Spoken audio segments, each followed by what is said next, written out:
Gérard Regnes, bonjour. Bonjour. Alors, le Tour de France n'a pas de secret pour vous, puisque vous l'avez suivi pendant 10 ans. Alors, ce vélo électrique, finalement, c'est une nouvelle forme de dopage, quelque part.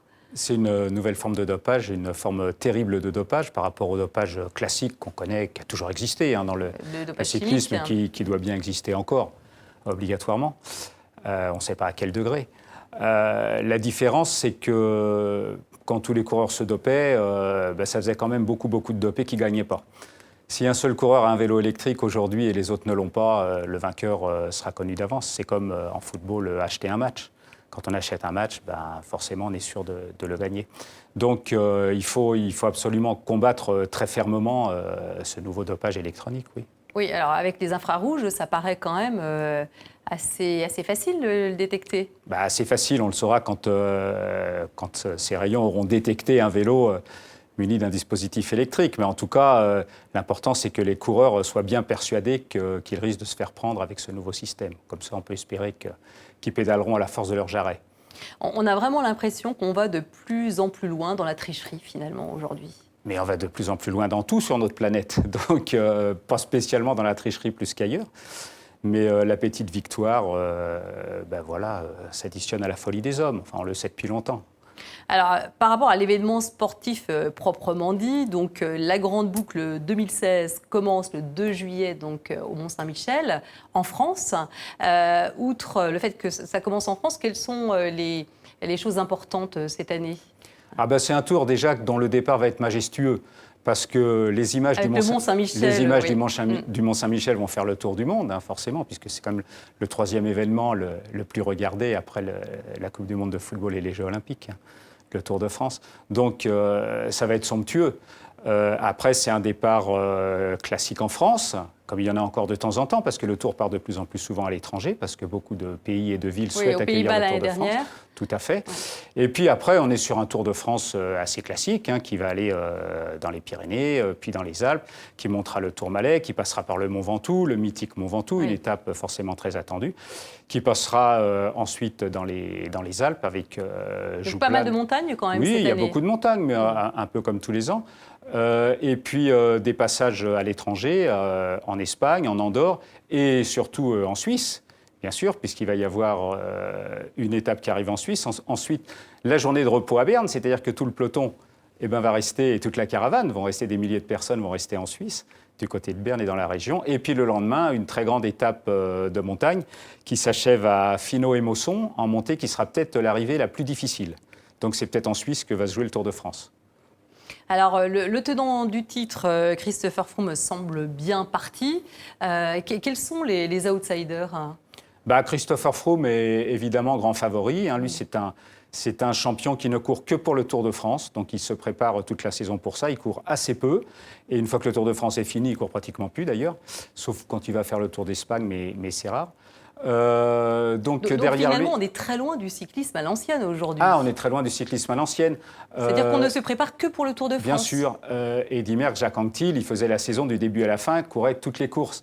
Les classiques, les courses par étapes, bien sûr, les grands tours. Christopher Froome et quelques autres coureurs ne pensent qu'au Tour de France. Le Tour de France écrase tout le reste des compétitions cyclistes. Et gagner le Tour de France, c'est au-dessus de tout, mais dans d'immenses largeurs. Donc Christopher Froome ne court que pour ça, se prépare que pour ça. Il se robotise pour courir le Tour de France. Il est grand favori. Alors derrière, les outsiders sont les mêmes que les années précédentes. On cite toujours l'Espagnol Alberto Contador, bien sûr, qui a déjà gagné le Tour de France, qui est, à mon avis, un petit peu usé maintenant. Je ne lui accorde pas beaucoup de crédit. Alors bien sûr, Nairo Quintana, le Colombien, il n'y a que 4 Colombiens qui vont courir le Tour, mais il y en a un qui a une vraie chance de le gagner, qui le gagnera sans doute un jour. Est-ce que c'est cette année ? En tout cas, c'est un coureur très intéressant, passionnant, qui est bon un peu partout. Et puis ensuite, il y aura, comme d'habitude, l'Italien Nibali. Il y a un jeune Italien qui arrive, qui s'appelle Fabio Aru, qui a déjà gagné le Tour d'Espagne. Qu'on attend beaucoup, et puis les Français. Alors, est-ce qu'il peut y avoir un Français sur le podium cette année ? Alors, on peut espérer, bien sûr, avec Thibaut Pinot. On tient là un vrai potentiel de futur vainqueur du Tour de France. C'est un coureur qui a 25 ans, qui progresse d'année en année, et dont on peut penser que quand les générations se renouvelleront, il parviendra à gagner le Tour de France. Il y en a un autre qui s'appelle Julien Alaphilippe, qui a 24 ans, qui va faire son premier tour et qui est aussi un coureur extrêmement prometteur. Donc les Français sont les plus nombreux au départ. Romain Bardet également. Romain Bardet, bien oui, sûr. Romain bon Bardet, coureur. plus pour gagner une étape. Les Français sont 38 sur 198 au départ, ils sont les plus nombreux. Les Belges, par exemple, ne sont que 15. Quand on pense à ce qu'a été le cyclisme belge, c'est pas grand-chose, et avec aucun espoir de victoire, sinon dans les étapes, bien sûr, puisque le leader belge du cyclisme belge, c'est toujours Jürgen van den Broek, qui a maintenant 23 ans, qui a fait 3e du Tour en 2010, 4e en 2012, qui aujourd'hui n'a pas de véritable chance.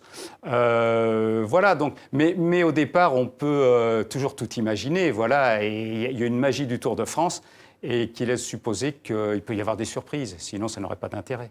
Alors vous parlez de la magie du Tour de France, est-ce qu'elle va être bien là cette année compte tenu de la présence policière 22 000 policiers donc, qui vont sécuriser la Grande Boucle, puisqu'il y a quand même 12 millions de personnes qui vont aller voir cet événement de près. Bien sûr, on ne peut pas se réjouir de savoir qu'il va y avoir 22 000 policiers sur le Tour de France. Est-ce que ça va avoir une incidence sur l'événement sportif Sur l'événement sportif, non, j'espère que non, qu'il ne se passera rien de grave sur la route. En revanche, bien sûr, il y a une psychose. Il y a des gens qui n'iront pas parce qu'ils ont peur, parce qu'ils ont l'angoisse. Maintenant, quand on dit 12 millions de personnes, on imagine bien qu'on ne sécurise pas 12 millions de personnes avec 22 000 policiers. Alors, on va sécuriser les zones d'arrivée, les zones de départ, là où se trouvent les coureurs. Les officiels. Après, voilà, le Tour doit rester une fête. On a bien compris, moi j'ai bien vu les sujets que vous avez présentés. Ça commence par attentat, après c'est la guerre, après c'est attentat, on vit là-dedans. Donc on est habitué, surtout en France, à vivre là-dedans, à se dire qu'il y a une épée de Damoclès qui flotte sur plein d'événements, sur nos vies en permanence, oui, notamment sur le Tour de France, Tour, voilà, qui est tellement médiatisé. Alors j'espère pas plus sur le Tour, bien sûr. Gérard Regenès, merci beaucoup pour cet éclairage sur la Grande Boucle 2016. Merci. Merci à vous.